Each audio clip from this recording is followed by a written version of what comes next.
I'm really lucky that my hobby and my passion actually helps people. I mean, there are lots of people who are out there who their passion is trading stocks or buying out companies, doing all these things that have all these horrible side effects. And I'm not necessarily a good person. It just happens that my hobby does help people. I mean, I have people all the time who will message me and say, man, your jokes helped me through this hard time. I was going through this in life, or, things are so dark and your jokes brighten my day. And it's like, that's awesome that I'm helping people. But like, at no point did I sit out and say, I'm going to go help make the world a better place today. That was just a fortunate side effect. I'm lucky that the side effect isn't smog or pollution or something.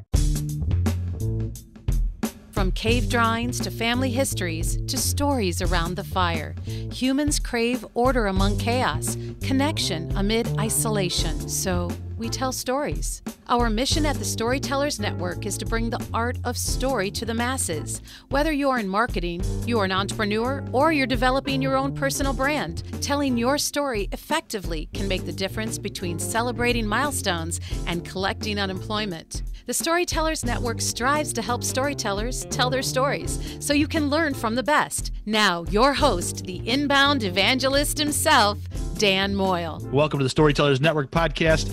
I'm so glad you're joining me today. In this episode, we hear from a comedy writer, social media powerhouse with 100,000 followers on Instagram, over 1 million on Twitter, about 300,000 on Facebook. He's a podcaster, an author, a webcomic creator, an amateur father of 4 daughters, all under 10 years old. So he's a storyteller. In fact, one of his daughters happens to crash the party with us, and it's a lot of fun. I'd say that I've loved every episode that I've recorded of the Storytellers Network, but this probably is one of my favorite just because of the hilarious interruption of his daughter and how James handles this. We're talking to James Breakwell today, the man behind Exploding Unicorn, also the man behind Very Lonely Luke on Twitter. So you're going to hear all about that as well.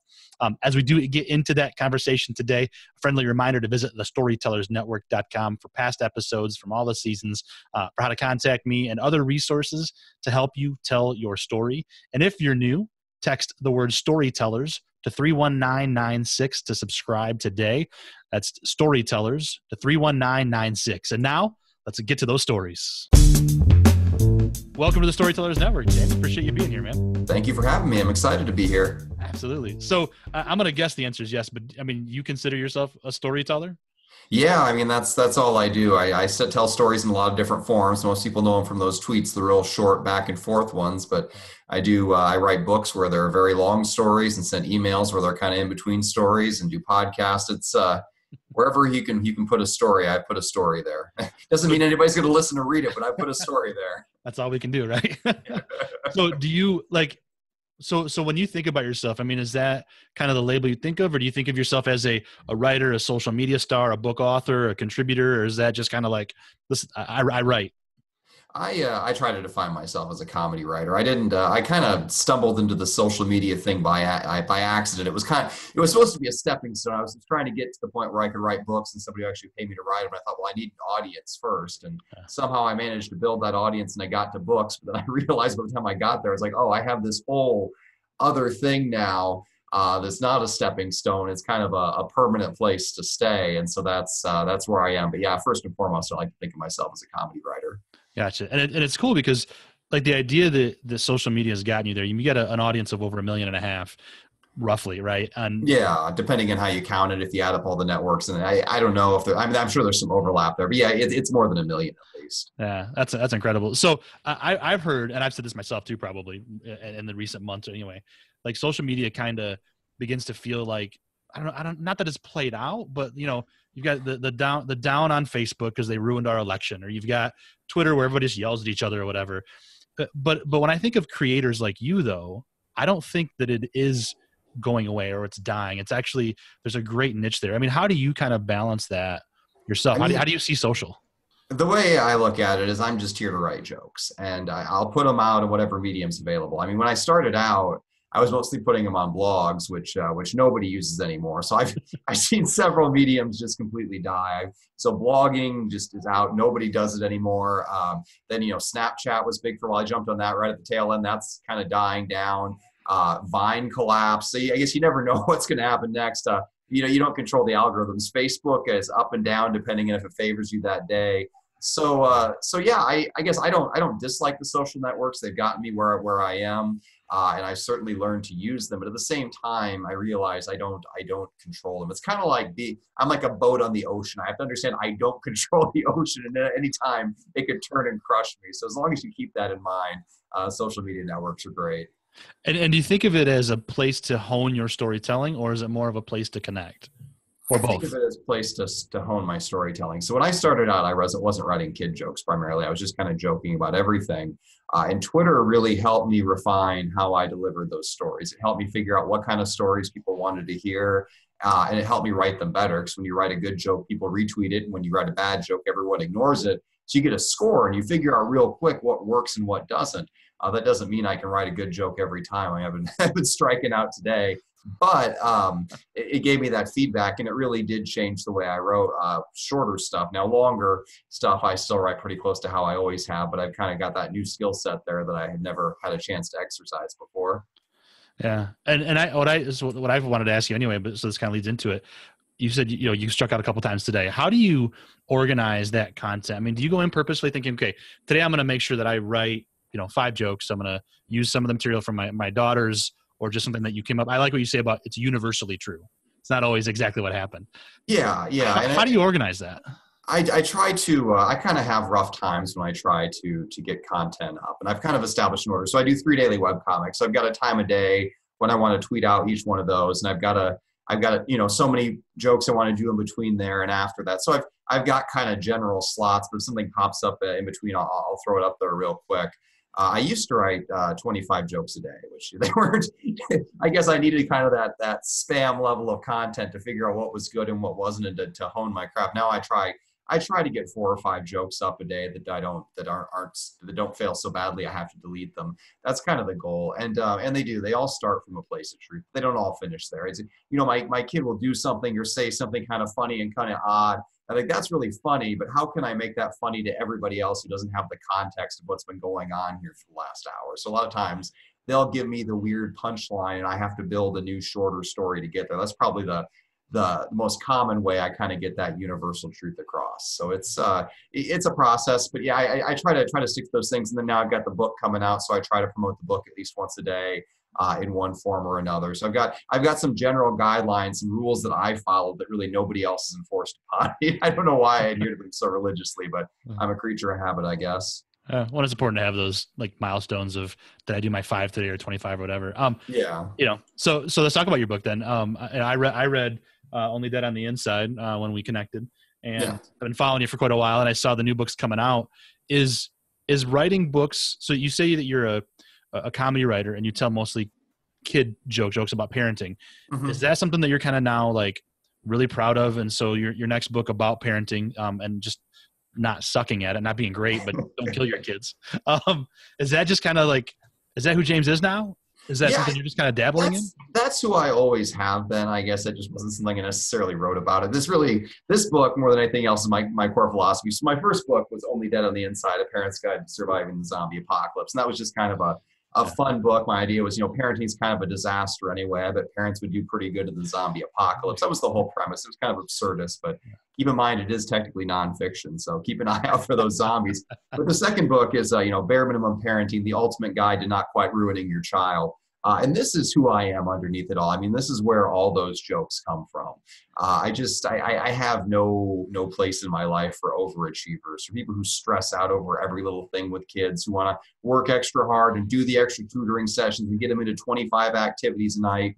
And I just look at us as adults and think, man, we all turned out more or less mediocre. Like looking back, you really can't tell whose parents were super moms and dads, and whose parents stayed home, and whose parents sent them to daycare, and who did all these things. After a while, we all just average out. If we all turn out pretty much average anyway, why are we stressing out over these things that don't make a difference? And if we get to that point, if we are going to all turn out the same, what's the minimum you can put in without quite ruining your child? Just so you don't screw up, or if they do screw up, that it's not your fault. And so that's what this book is. It's a comedy book. There's not a single fact in it. But I think as you read the jokes through it, you'll think to yourself, well, you know what? That's actually pretty true. I think it's a lot of things that most of us are thinking, but nobody really wants to say out loud because the internet belongs to the overachievers. And I'm pushing back on that. Yeah, it does.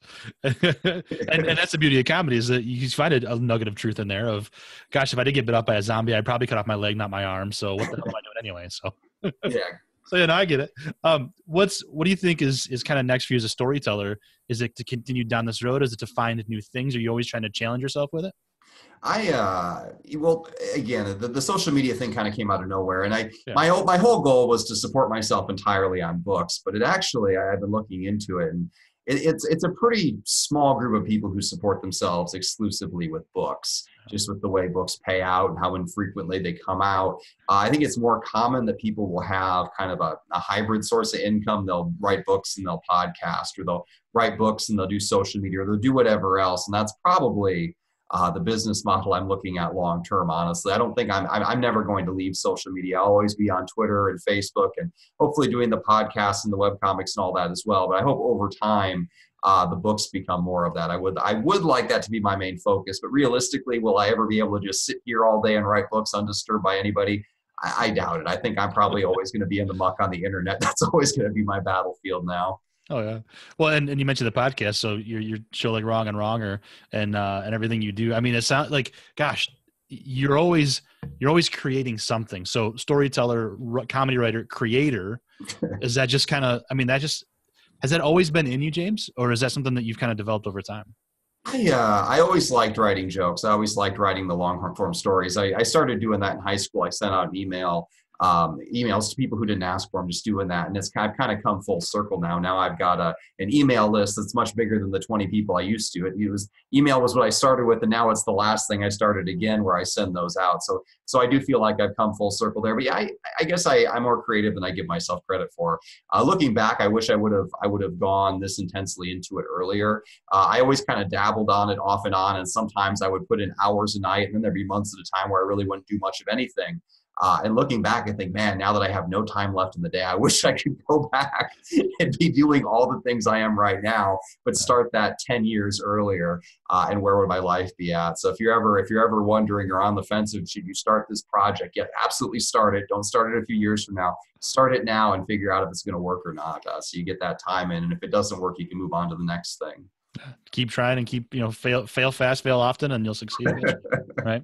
And I love the long story of how you wanted to be a journalist for Indy Star News. You want to be a columnist there and go into journalism. I've heard that a little bit, but it didn't take a usual route for you. And I think that's an inspiration for storytellers out there who are thinking about this. Do you mind sharing a little bit about that journey for the listeners? Yeah, so I thought I was going to be the next Dave Barry. That was kind of my early thought. I would go and get a job at a small newspaper, work my way up to a big newspaper, to the Indy Star specifically, get a column, and you write a comedy column and then get book deals. And then from there, hold on a second. Yeah. I got a podcast going on. I see that. Okay, go play with your sisters, okay? Okay, I need to do the podcast. Okay. All right. So I have no idea where I was. You wanted to be Dave Barry, but your daughter's getting away. So I got into journalism. I got a job pretty quick. I got a job at a newspaper before I even graduated. I got there as a freelancer, and within a few months I was working there part-time. And then a few months after that, I was working full-time while I was still going to school. And I thought, this is it. I've made it. I'm going to climb up the rungs. And it turned out once I was working there at the newspaper full time, I hated it. Something about I was working the night cops beat, and I go over in my head, why when I suddenly was doing this full time, why did I despise it so much when I was there writing? And I come up with a million different reasons. I think the biggest one was you deal with you deal with angry people all day, and angry people who really make fools of themselves. A lot of what I was doing is just covering like public meetings and things like that. If there was somebody somewhere angry about something who wanted to yell at somebody, I was there with a pencil and notepad. I couldn't take it. And then on top of that, after you record the angry person yelling at somebody else, the next day they call and say, that's not what I said, So that was a wake up call. So I did that for a year, and then I thought, if I'm going to be miserable doing this, why don't I just go be miserable doing something else and get paid more than the starvation wages of being a journalist? So I sold out, got a cubicle job. But the writing impulse wasn't entirely gone. So I reassessed my life and my course and thought, okay, how can I still get to the point where I'm writing and I get to these book deals without going the journalism route? And looking into it was kind of discouraging. I mean, there's just this huge crush of humanity trying to squeeze through the eye of the needle for these book deals. I thought, I'm never going to be able to stand out like that. What I need to do is build up an audience and then have book publishers come to me. So I started blogging. I did that for years and years. I mean, my first book was 40,000 words. My second book's 50,000 words. My blog was over 300,000 words long, all of them comedy articles. And I couldn't get anybody to read that thing for free. I was putting out so much free content. And so eventually in 2012, I moved onto Twitter thinking it would just be a way to push people to go to the blog. But Twitter gave me two things I didn't have before. It gave me focus and it gave me feedback. So like I mentioned before, I figured out that what people wanted were these jokes about my kids. That's what people responded to. And then with feedback, I figured out which jokes works and which didn't, which formats work. When I was hitting the mark and when I wasn't, when I was blogging, I was just kind of writing into the void and not really narrowing in. And so Twitter helped me hone that in, and I started growing and building an audience. And I got to the point where the blogging fell by the wayside and Twitter became the main thing. And then I built up, I kind of slogged away at it for years, grew up to about 200,000 followers. And then BuzzFeed did an article on me and that made it explode. I jumped a couple 100,000 followers real quick from there. I got an agent. I was getting contacted by media all over the world. And then I got the book deal I'd wanted the whole time. And then when I was promoting that book, I got in touch with the Indy Star to promote it, or they got in touch with me, one or the other. I don't remember now. And they ended up giving me a column. So in this roundabout way, I'd started out wanting to work my way up journalism and get to the Indy Star. I quit journalism altogether, went on the internet, and all the way at the end, I ended up back at the Indy Star writing a column. So it was kind of crazy how that worked out.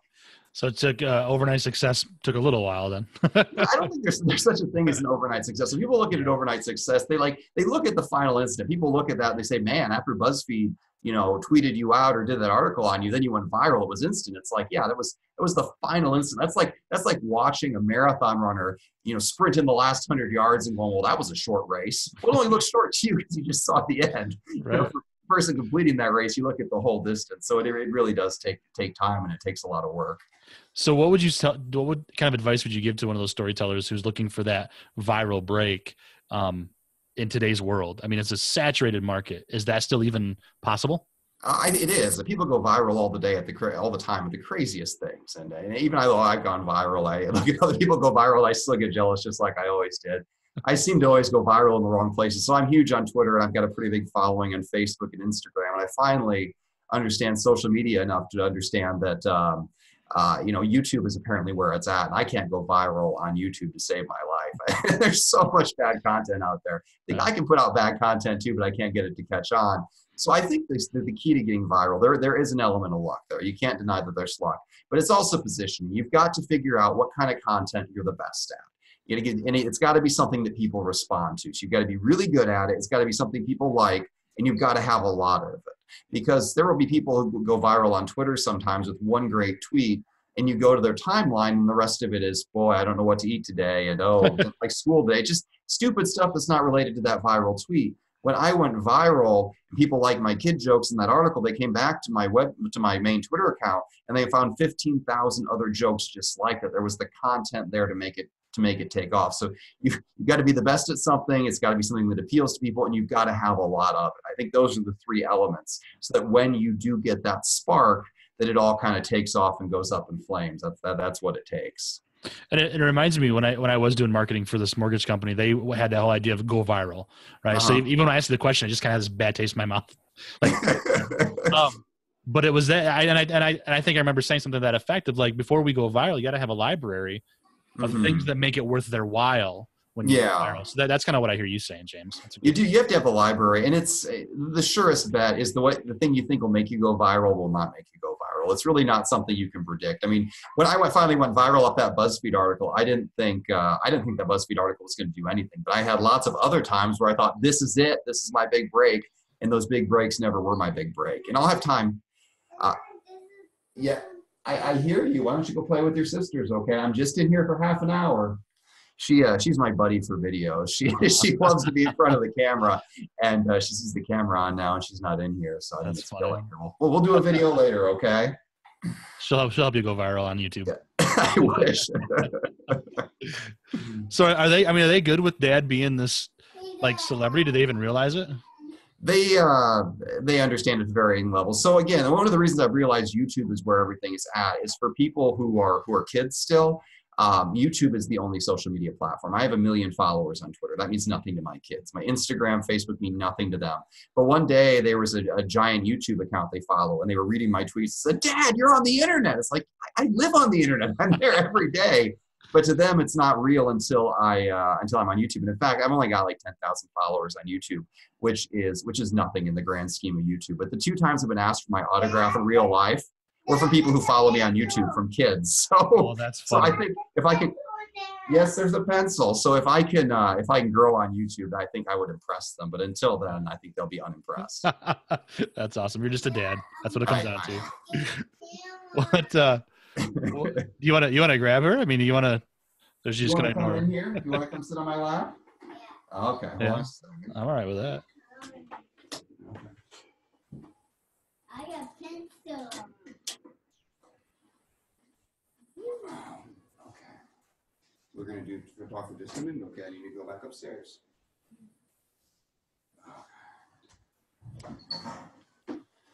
Okay. See, and that's All real. Right, that's a real storyteller. That's that right there, man. That's real life, isn't that? I always remember. I probably can't see. I can't see your broadcast right now. I got it set up, and I got a big sound screen in the way. But I always remember that dad who was like giving a talk on North Korea to the BBC, and his kid came in. It went viral. Just trying to ignore him. So I just always remember, if the kids walk into the shot, just don't freak out. That's right. Roll with it. Absolutely, it's a conversation. It's good. Mm-hmm. Family's important. So what do you love about telling stories? I like the ability to be funny in front of an audience. I'm not a stand-up comedian. I can't go out there and do that, but I think I can get through to people with my weird sense of humor. It turns out a lot of people relate to it. It's the way I relate to the world anyway. It's the running dialogue I have in my head. So it's nice to occasionally be validated and know that I'm not insane. No, we're all as insane as each other, right? That's how that goes. Exactly. So is that kind of where the Very Lonely Luke started? Was just that Star Wars fan in your head that came out? Yeah, and again, that was probably the one time I've tried to go viral and it actually worked. I have my brother-in-law said, "Have you seen this emo Kylo Ren account? It's hilarious." And I didn't even know he was like, my brother-in-law had never mentioned Twitter before. I thought, if this guy, yes, you got a pencil. Okay, it's time to go now. Okay. Okay. This broadcast is going to be her talking about her pencil. So I saw that. I thought, well, I actually had like other Star Wars parody accounts, but they weren't like set up quite like that. And I thought, okay, I can do this. So I thought, what's going to relate to people? Well, Luke Skywalker, they spend the whole movie looking for him, and you get there at the end and he doesn't have any lines. I thought, I'm going to give Luke Skywalker lines. What's he been doing? What's he been saying to himself for all these years? So I set it up like that. And it turns out 2 people, okay, I'll close it for you. Okay. Two things people on the internet can relate to are being lonely and being into Star Wars. So Very Lonely Luke hit both of those things. And it went, within like 2 or 3 weeks, I had 300,000 followers. It just exploded. That was so much fun to kind of ride that wave. And it actually went viral before my main Twitter account. So I had the experience of it. I thought Very Lonely Luke would be my big break, but it's really hard to monetize pretending to be a Jedi. Like nobody's paying you ad money for that. Nobody's giving you a book deal for that. Right. So I thought, okay, I'll just keep slogging on these 2 accounts. And then 4 months later, I finally went viral on Exploding Unicorn, and that's where everything took off. Which I mean, I'm sure you hear it all the time, but as a dad, and I have 2 daughters, man, you cracks me up all the time. I'm always looking for it. So thank you for bringing a little bit of joy to the internet when it can be so just down sometimes. I'm really lucky that my hobby and my passion actually helps people. I mean, there are lots of people who are out there who their passion is trading stocks or buying out companies, doing all these things that have all these horrible side effects. And I'm not necessarily a good person. It just happens that my hobby does help people. I mean, I have people all the time who will message me and say, "Man, your jokes helped me through this hard time. I was going through this in life, or things are so dark and your jokes brighten my day." And it's like, that's awesome that I'm helping people, but like, at no point did I sit out and say, "I'm going to go help make the world a better place today." That was just a fortunate side effect. I'm lucky that the side effect isn't smog or pollution or something. Right. So what's more your passion, Star Wars or zombies?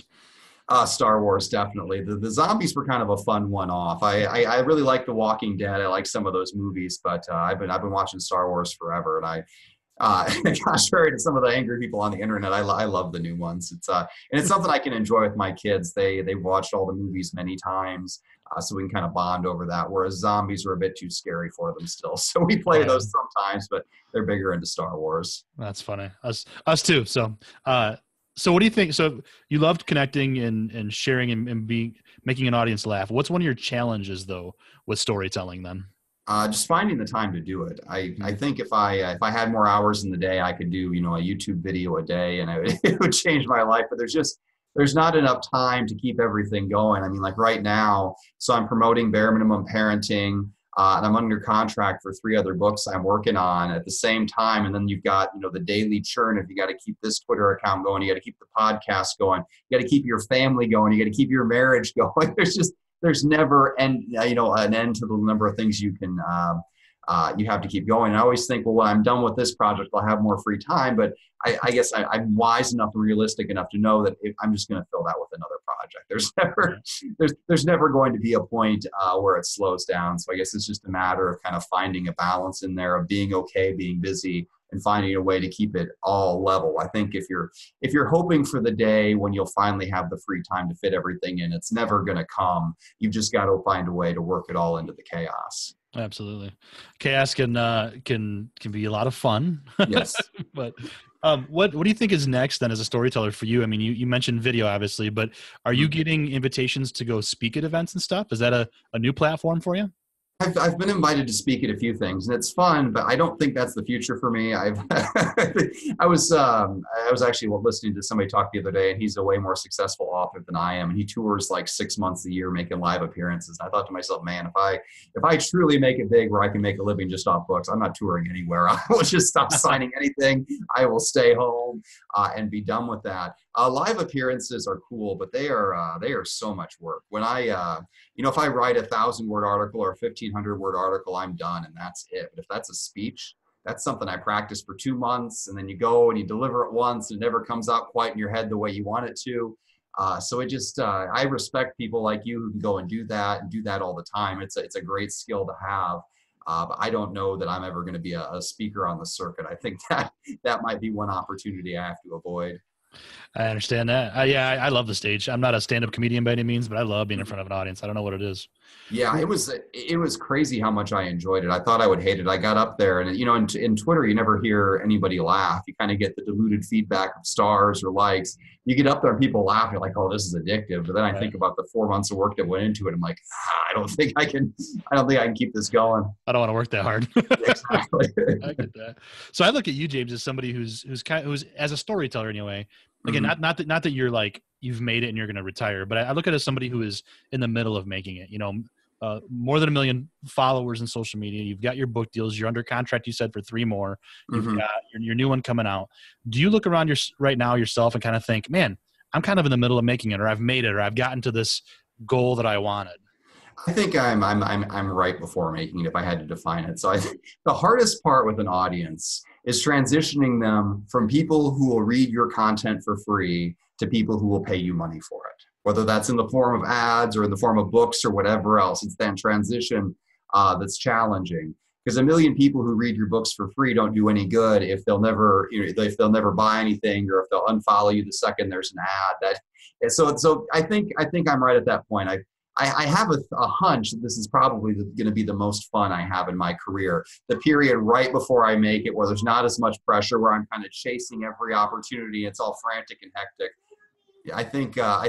What's that? Okay, we'll get your piggy bank in just a little bit. I think that. The thrill will wear off. I still remember from right after I went viral on Twitter the first time. And every time my email would ding, my heart would skip a beat, because there were so many potentially life-changing opportunities coming in so fast. And now I'm already to the point where my email dings and I never get excited, because I'm already at these opportunities and now they're not crazy dreams anymore. They're just work. Oh, there's another line, another round of revisions due, another round of that due. So I think I am, and I think that's probably true of everything. Once you really make it, your dream is work. And so I think I'm fortunate to be where I am now. I need to definitely appreciate it before it gets to the stage where it's all commonplace. Right. Absolutely. And so if somebody said to you, James, you're done telling stories, you got to find something else to do, what would that last story be for you to go out on, do you think? Oh, got to go out in flaming glory, huh? It would be the story of how my kids make it out of the house. Everybody wants to know what I'm going to do when my kids graduate, when they grow up. So that would be the final tale I tell of how I made that. I got that final kid out of the house without ruining him. That would be my finish line. Without ruining him. I love it. Man, awesome. I appreciate your time today, my friend. It's been a pleasure chatting with you. I love following you. Keep it up and keep writing. We'll keep buying them. What's the best way for people to find you? The best way, you can go on Amazon or any other book retailer and search for James Breakwell. Look for Bare Minimum Parenting there. And if you want to follow me on Twitter, it's @ExplodingUnicorn without the E. On Facebook, you can find me under James Breakwell or Exploding Unicorn with the E. And on YouTube, you can search for James Breakwell. Any of those ways are great ways to connect with me. Awesome, man. We'll put those in the show notes. Thanks for your time today, James. I do appreciate it. Enjoy. And of course, I don't think I said this earlier, but you're in Indy, so enjoy the beautiful Indy fall weather, my friend. Absolutely. Thanks for having me. Thanks, James. Cheers, man. All right, thank you once again to my guest, James Breakwell. Be sure to visit him online. You can find those links to the resources he mentioned and all of his social media in the show notes. And definitely get his book, Only Dead on the Inside, and follow him on Twitter. Totally worth it. My gosh, it will bring, I mean, in all truth, like not to spew hyperbole here, but it will bring joy to your life. He is hilarious. It's a lot of fun. And if you enjoyed this episode, please consider sharing it yourself all over the place. Twitter, Instagram, Facebook, wherever. Anywhere you can share with other storytellers is always helpful. And if you're new, be sure to subscribe. Text Storytellers to 31996, and you can subscribe to get your latest episode every Monday morning. And please consider leaving us a review. I love reading those. It's good for my ego, but it's also good just to show folks that other listeners are enjoying it. And just let me know what you think. Drop me a line. Until next time, here's to telling our stories and having those stories to tell. Cheers.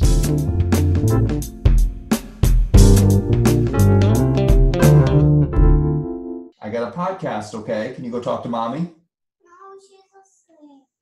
What do you need? I I'll get you another one in a little bit, okay? Can you close the door? I'll come out in a little bit, okay? She lost one of her nickels. Oh, man, that's no good. And mommy's napping, so you don't want to stop that. Yeah, I don't want to interrupt that. That's a no-no. That's what my wife's doing right now, too. So awesome.